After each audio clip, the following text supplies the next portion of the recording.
In 2019, the Denver Center for the Performing Arts Board of Trustees established the Daniel L. Ritchie Spotlight Award to those who go above and beyond and make sure the show goes on.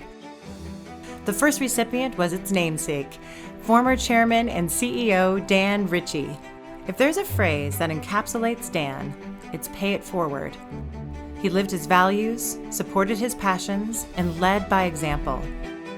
From rancher to CEO, from chancellor to chairman, Dan exemplified civic engagement. Under his leadership, the DCPA expanded education, launched Off-Center, invested in world premieres, and went to great lengths to encourage others to give. He inspired us to dream big, be bold, aim high, and enrich our community. In his honor, we present the Daniel L. Ritchie Spotlight Award each year to those who stand in the wings and make sure the show goes on. The Morgridge Family Foundation is rooted deeply in the idea that education is the great equalizer, and that has taken us in many different directions. And when Hillary and I were tasked with finding our own path, we found that our joy with giving started to stem from the idea of making childhood magical.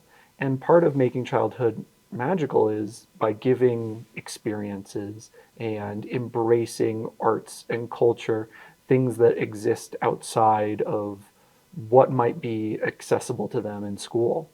I think a big part of our involvement with education and children's causes is because we have seen what John and Carrie, John's parents, have done and what his grandparents have done. And we wanted to build on that and honor their work, but also expand it into ways that matter to us. When John and I first came to DCPA, we saw so many amazing programs. But as soon as we heard about Shakespeare in the parking lot, it was like this click. And we kind of had this look at each other of like, this is it.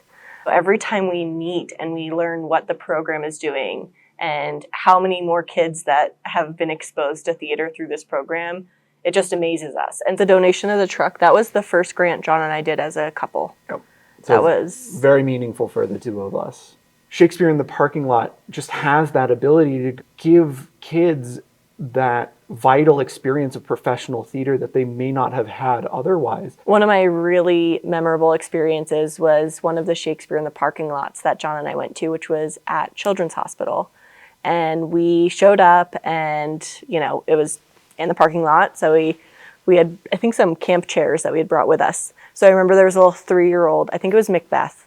And there was a 3-year-old that was like, "That man's bad, mommy." And I was like, okay, a 3-year-old is listening to Shakespeare language and interpreting enough to understand like emotions and like empathize with characters. But it just was one of those, wow, this truly can impact anyone that sees it. We put a lot of faith into the partners that we work with. Good leadership. And at the end of the day, sometimes they just need funding in that way, so that they can continue operating in the great way that we know that they can.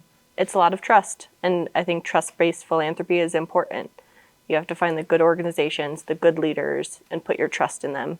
Continue working alongside them as a partner, but trust that they are doing everything they can to make the community better.